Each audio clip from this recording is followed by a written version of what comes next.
Hey y'all, it's Tasha with Pine Knot Family Farm. Welcome back. Today we're in the kitchen.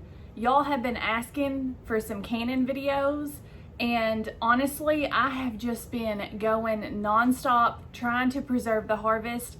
As y'all all know, it takes way longer to record, so I apologize that I haven't gotten many canning videos out. We had a really big harvest between the potatoes and the corn, and it was just go, go, go for about 16 hours a day. So hopefully now that things have slowed down a little bit, we'll be able to get some more canning videos out. Today, I'm gonna show you how I do peach jelly. Now yesterday I done jam. Hey y'all, it's Tasha with Pine Knot Family Farm. Welcome back to the channel. Today, we're gonna do a video a lot of y'all have been asking for here lately, and it's canning. Everybody's been asking for some more canning videos. I apologize. I have, as you can see, I've been doing a lot of canning. I just haven't had time to video it. We had a huge harvest going on between the potatoes and the corn, and it was like 16 hours a day for about a week straight. So things are starting to settle down just a little bit. I'm hoping to be able to video some of my canning now, but before it was just go, go, go nonstop. So I'm gonna show y'all today how to do peach jelly. Now yesterday I done some jam. Jam is more of a chunky fruit consistency and the jelly is just smooth. So today we're gonna do jelly. I got these peaches pretty local, about 45 minutes away up in Missouri. One of my friends went up there, she picked me up a half a bushel. Now I've already got peaches sliced and canned for peach cobbler and different things like that. So I decided to do some jelly and jam because those are always big hits in our house. I'm going to show y'all my quick method. It's the same one that I done with the jam, the chunky style yesterday. The only difference today is we're gonna blend it a little bit smoother. So you can do either one, but I'm gonna show y'all my quick way to get this done. My kids are ready to head to the lake for the weekend. I have been going nonstop all week. I'm ready to get out of here and relax. This is the last thing that I have got to get done so we can go have fun this weekend. Now I've got some leftover peaches yesterday. I just covered these with plastic wrap, put them in the refrigerator with a little lemon juice so they didn't brown. So I've already kind of got a jump start on a little bit this morning. So for these other ones, what I'm gonna do is I'm gonna take the peach and I'm just gonna cut an X in the bottom. I've got a pot of boiling water over here. When I get several of these done, I'm gonna blanch them in the boiling water for 1 minute. Then I'm gonna rinse them under cold water in the sink. Now you can do an ice bath. Most of the time I don't because I don't have a lot of ice on hand and I don't want to drain my ice maker. So I just keep running them under cold water. It works just fine. Once you do that, these peels will slip right off.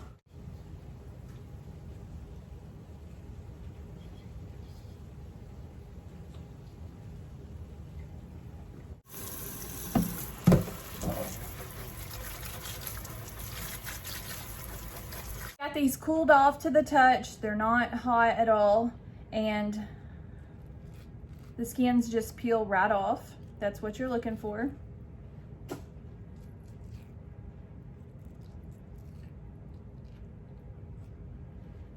Now a lot of these peaches I have are pretty ripe, and I can just kind of take my hand and remove the pit out of them without having to use a knife.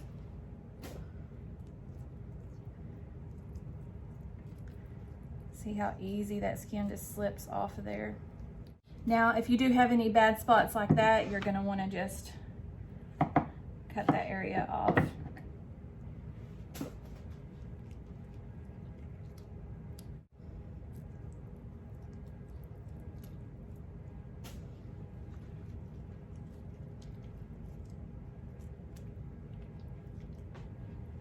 In this video, you're liable to hear all kinds of beeps and pings and background noises going on. I've got a lot going. This is the last round of jalapenos coming out of the water bath canner, so that way the peach jelly can go in. Crushed tomatoes yesterday, salsa, the peach jam, jalapenos, corn, potatoes, and then some potatoes and green beans mixed together that all come from the farm. I've got the dehydrator going with some potato slices in it to save for scalloped potatoes later, just trying to preserve all those potatoes. If you didn't catch that video, It was our last one where we harvested our potatoes. We don't really have a root cellar or a basement right now, so I can stick a few in the closet in a dark, cool place, but not as many as we got. So I'm having to find different ways to preserve them. My kitchen is a wreck right now. I have no more counter space left, but my family's gonna eat good this winter, and they're gonna eat nice, wholesome food. So it's all worth it. These are ready to come out. I'm running out of space. Just been one of those crazy weeks. If y'all have a garden and do a lot of canning and stuff, you know that there is a week or two in the season where it is just crazy. And like I said, I take that back to the corn and potatoes coming off within a week of each other. Other than that, I can normally handle the tomatoes and peppers. Something big like that, it just makes for a really, really long week. All right, here is my peaches. Now, the recipe that I'm using, and yes, I'm holding it up with a jar of canned squash. The recipe that I'm using comes out of this Ball Back to Basic canning book. This has got a lot of pickling and jelly recipes in it. I like it. I refer to it quite a bit. It says 2 2/3 cup peaches in here. Now I am doubling the recipe, but this is an 8-cup measuring cup. This is the same amount that I done yesterday. So you can do how you choose or how you feel comfortable. This is what I'm doing, and I'm matching it with this exact amount of the rest of the ingredients. So I'm gonna take 4 tablespoons. Now I'm doubling this recipe, so if you're not, it would be 2 of lemon juice. And I'm actually just gonna do 3 because I told y'all I had put some in there when I put these in the refrigerator overnight. So they've already got about a teaspoon or tablespoon of lemon juice in them. So next is my secret weapon today. Now normally, I don't like using pectin. If you'll go back and look at my blackberry jam recipe or any of those, I don't use that in it. I do keep this on the shelf for times like this when I'm in a pinch. This is liquid fruit pectin. The recipe calls for 3 tablespoons. I'm doubling that, so that would be 6.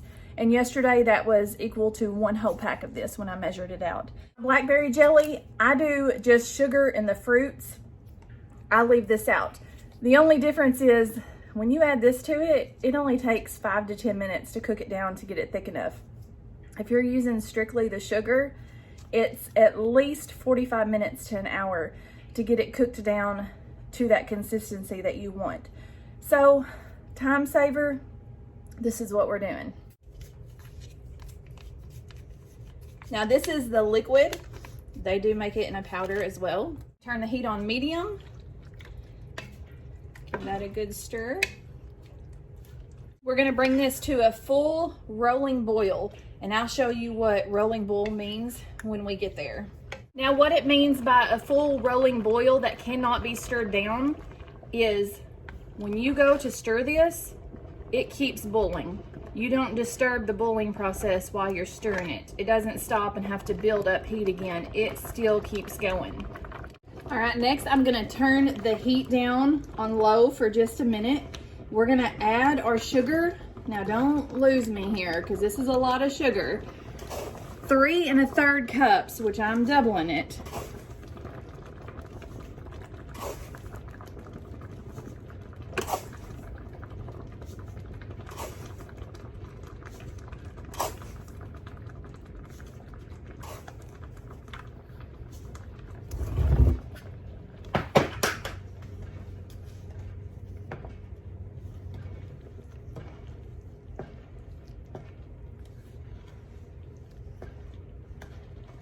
You're gonna incorporate this really good, make sure all the sugar is dissolved.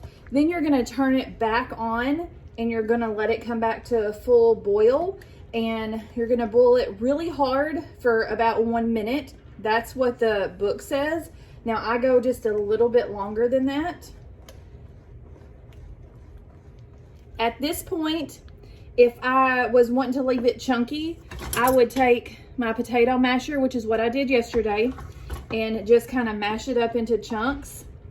Since I want more of a smooth consistency for jelly on this one, I'm going to use an emulsion blender. I've still got it on low for just a minute until I get this done.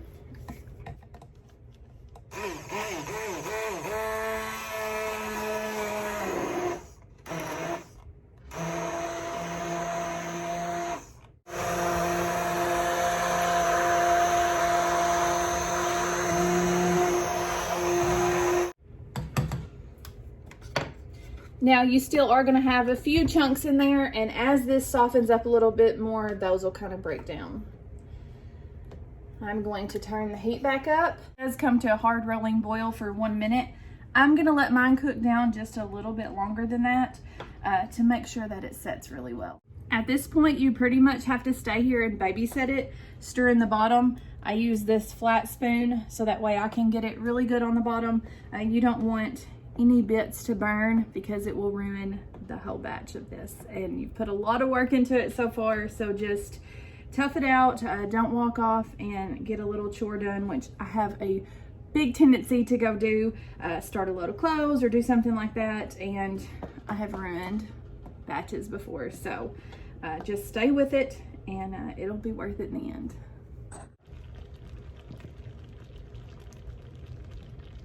I'm gonna take a spoon and I'm gonna do the sheet test on it.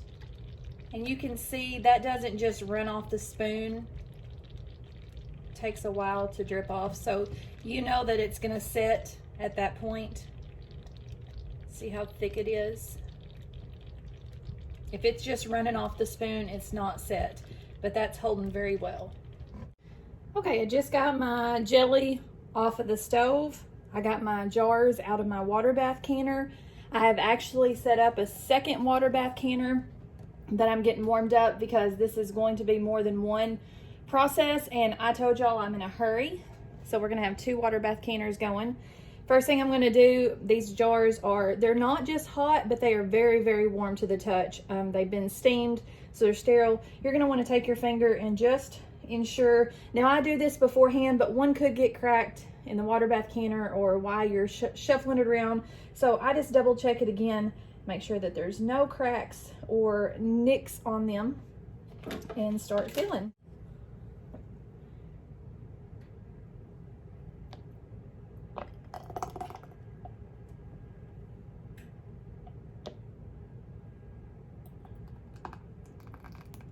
You're not very familiar with canning, I would suggest using this little tool here. You're going to want a 1/4 inch of head space. Now I can just eyeball this now because I've been doing it so much, but you want to put it on there and it is just right there touching that mark. You've got the 1 inch, 3/4, half, and a 1/4 inch. A lot of things are 1 inch and half. Jellies are a 1/4 inch though.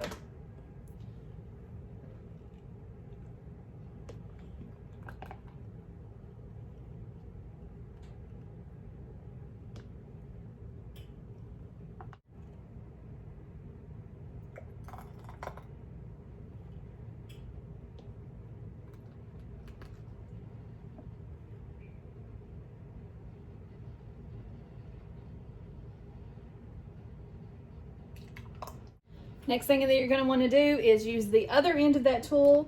You're just going to poke around in there, and this releases any air bubbles. Very important step.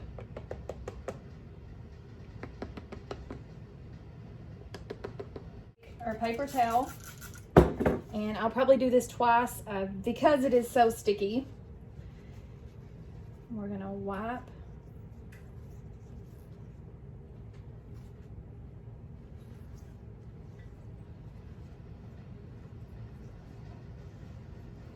Take a new one and just do another quick .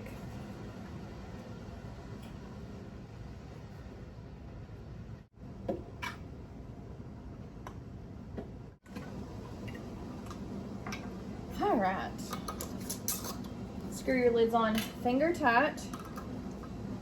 Get some. Set this one to the side for a second until the had one too many.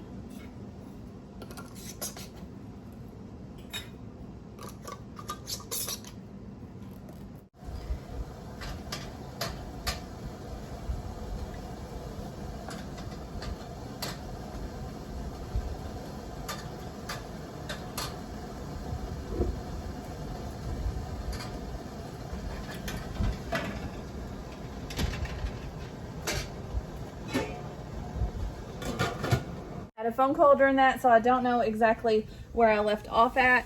This is, it's gonna fog you up. This is a rolling boil. So we're gonna set the timer for 10 minutes. We're gonna let that process.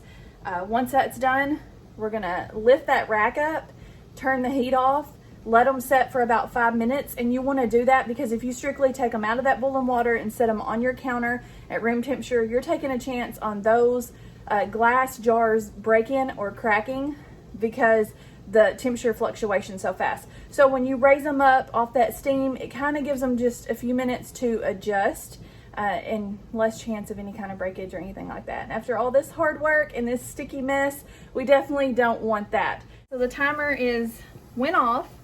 I have turned the heat off and I have raised these up, and I'm just gonna let them sit here for 5 minutes. As you can see, they're just right out of the water. That steam is still hitting them, so that helps them to fluctuate on the temperature instead of going straight to room temperature. Now, most of these started popping right when I took them out, and that is perfectly fine. Sometimes it takes a little while in there, and sometimes they start popping instantly. So I think most of them have already sealed, but we're gonna let that set for a few minutes. It's been 5 minutes. We're gonna take these and set them over here on a towel.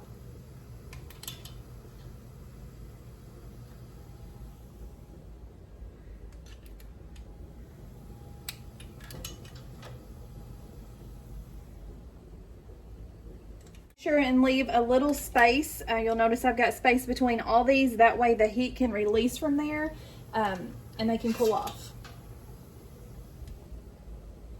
Now, as you can see, I am completely out of counter space. I am all the way over here to my sink. Anytime that you can like that, you want to leave it setting for 24 hours.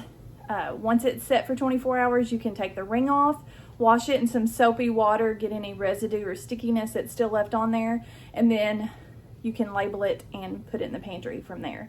So all this stuff has been done in the last 24 hours.